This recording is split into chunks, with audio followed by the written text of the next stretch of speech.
Alright, so hi, it's Karen from Friends of Second Marsh. I just wanted to, show you that we're out at the marsh today, and I want to talk to you actually about one of the main plants in the marsh called the cattail. And everybody's probably seen the cattails before. Look over here so you can see them.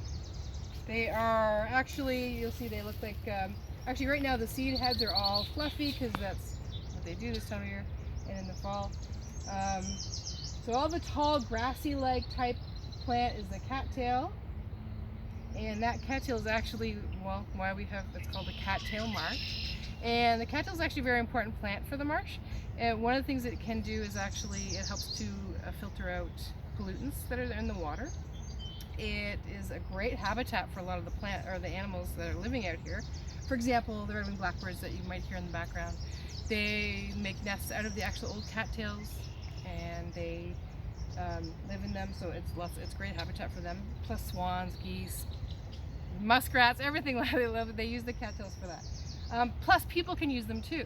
So people in the past have been known to use the fluffy bits.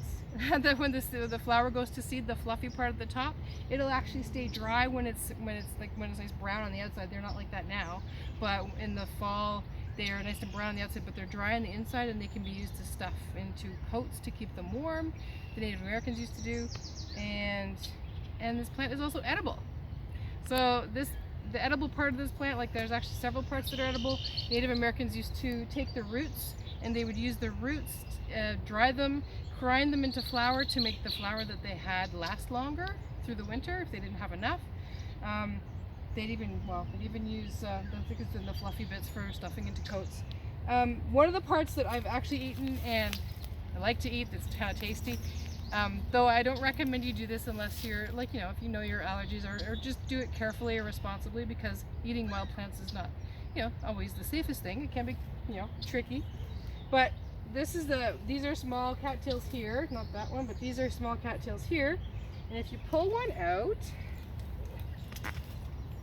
and see the bottom part, there's this guy right down here. Can you smell it? It smells like cucumber. It's so good. It smells just like cucumber, and you can eat this part. I would recommend washing it, and also not eating it in a place where there's a lot of pollutants, because again, they act as a pollutant. So if you're eating it where it's polluted, then there will be pollutants in this cattail. So we don't want to actually eat it where it's polluted. I don't know if you can see inside. I'm going to bring it to the camera so you can see. It's kind of looks like it has layers. I'm not sure if it's out of focus, or are we good?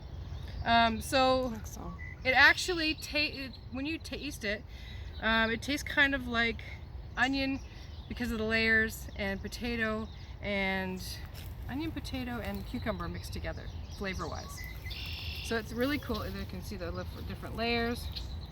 And it smells great, and people have actually cut this up and use it in their salads. So it's a kind of a neat thing. Oh, it smells so good, it's making me hungry. Anyway, so again, we're at the marsh. Join us on our Second Marsh website at secondmarsh.ca for other online videos. We have some poster information sheets there for you to have a look at. New ones are coming as quick as we can get them out. And yeah, see us at the marsh. Come down. Nature is open, so come on out and have a walk at the marsh.